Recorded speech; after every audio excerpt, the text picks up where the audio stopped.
Olá, você confere agora as principais notícias do Brasil e do mundo desta quarta-feira. E olha só que bacana, pesquisadores brasileiros criaram um equipamento capaz de capturar o coronavírus no ar.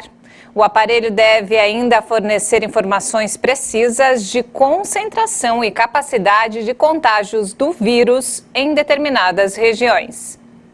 Cientistas do Instituto de Biologia da Universidade do Rio de Janeiro desenvolveram um equipamento para capturar e medir a carga de coronavírus em diversos ambientes. O resultado é obtido a partir de aerosóis presentes na atmosfera. O objetivo é fornecer informações mais precisas sobre a concentração de SARS-CoV-2 e a capacidade de contágio em diferentes locais. Segundo os pesquisadores, as pesquisas sobre risco de contágio, que eram feitas em hospitais, agora devem ser aplicados nas escolas públicas e na Estação Ferroviária Central do Brasil, locais de grande aglomeração. Batizado de Coronatrap, o equipamento vai capturar o vírus e armazenar em um recipiente chamado Bioflask, para que sejam mantidos em baixas temperaturas. A equipe já identificou uma diferença entre a quantidade de vírus em ambientes fechados e abertos. Os pesquisadores revelaram que em locais fechados e com aglomerações, a coleta pode ser expressiva, mas informam que é preciso realizar mais medições para se ter a confirmação e adotar medidas de prevenção ao contágio.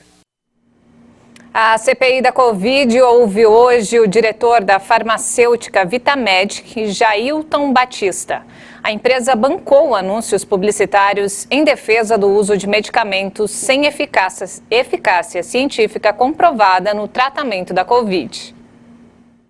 Dados enviados pela Vitamedic à CPI mostram que a produção e o faturamento com a venda da ivermectina aumentaram muito entre 2019 e 2020. A ivermectina é um vermífugo que promove a eliminação de parasitas e foi usado de forma preventiva à Covid.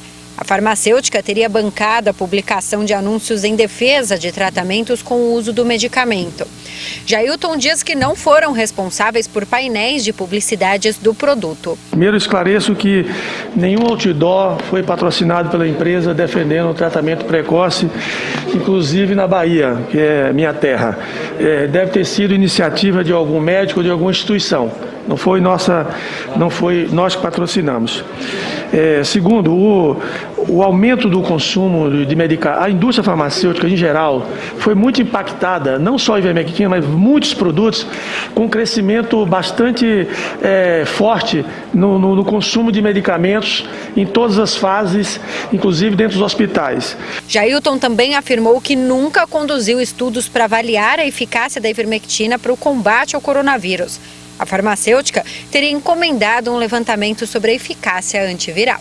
Nós começamos a buscar informação, fonte de informação, mas não fizemos em nenhum momento uso dessas informações para dizer que a ivermectina tinha uma ação antiviral, porque não tínhamos ainda documentos científicos sobre isso. Um estudo clínico, ele tem um custo mínimo em torno de 10 milhões de reais. Com 10 mil reais, com 9 mil reais, você não faz um estudo clínico. Não há dúvida. Não há dúvida, né? Então, o pagamento não foi para estimular, foi só para levantar informações. E qual foi o resultado? Que não estão sendo processadas ainda. E a Caixa Econômica Federal liberou hoje para saques e transferências a quarta parcela do auxílio emergencial para os nascidos no mês de julho que não fazem parte do programa Bolsa Família. Antes, a movimentação só era possível através do aplicativo Caixa Tem. O calendário oficial de pagamento da quinta parcela ainda não foi divulgado. E nos destaques internacionais, o principal opositor russo, Alexei Navalny, pode ter sua pena de prisão prolongada. O ativista foi acusado de incitar os cidadãos a cometerem atos ilícitos.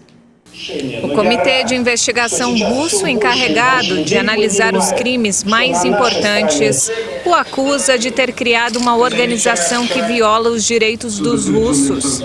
Isso porque o seu fundo contra a corrupção incitou os cidadãos a cometerem atos ilícitos, especialmente incentivando-os a participar de manifestações não autorizadas.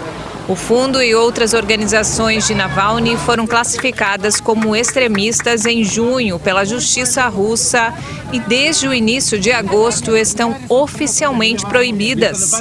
Segundo o Comitê de Investigação, o opositor e seus colaboradores pediram à população que participassem de manifestações não autorizadas em janeiro.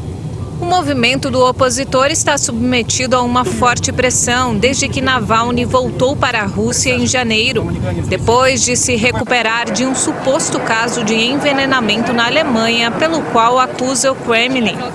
As organizações do blogueiro foram liquidadas, os sites vinculados a ele bloqueados e vários de seus colaboradores são alvo de processos judiciais.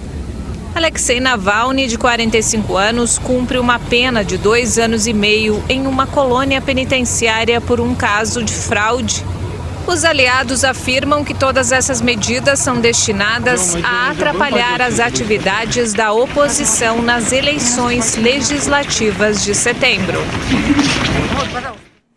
E o Senado dos Estados Unidos aprovou um plano de gastos sociais de 3 trilhões e meio de dólares. O valor será usado em saúde, educação e na luta contra a mudança climática.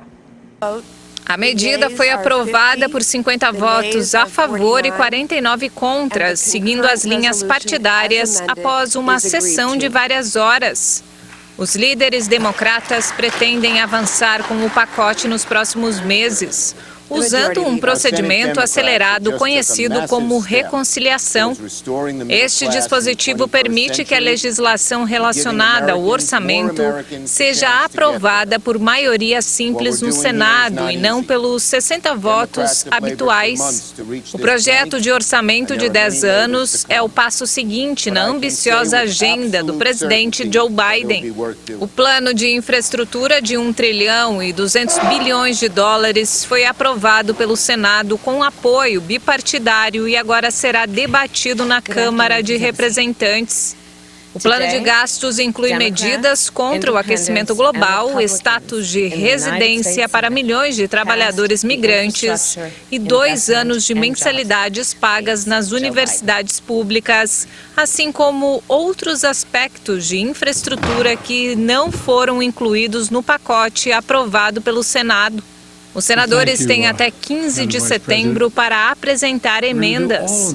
O Congresso deve aprovar o pacote de gastos até 30 de setembro ou prorrogar o atual orçamento enquanto os debates prosseguem.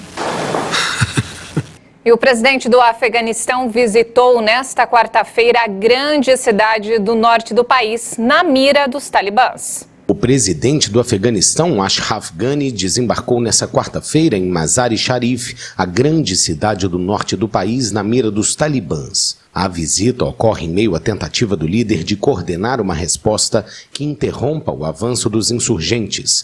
Até esta quarta-feira, os rebeldes tomaram o controle de 9 das 34 capitais de província do país. 7 delas ficam no norte do Afeganistão, uma região que sempre resistiu ao domínio do grupo. Também nessa quarta, moradores de Polekhumri, na província de Baglan, posaram para fotos com membros do grupo extremista.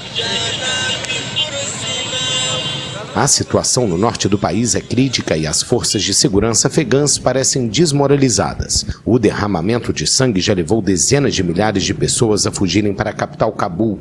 A saída das tropas estrangeiras do Afeganistão deve ser concluída até 31 de agosto, 20 anos depois da intervenção motivada pelos atentados de 11 de setembro de 2001 nos Estados Unidos. Na terça-feira, o presidente americano Joe Biden disse que os afegãos devem lutar por eles mesmos, enquanto representantes de diversos países, incluindo a ONU e a União Europeia, se reuniram em Doha para tratar da crise no Afeganistão.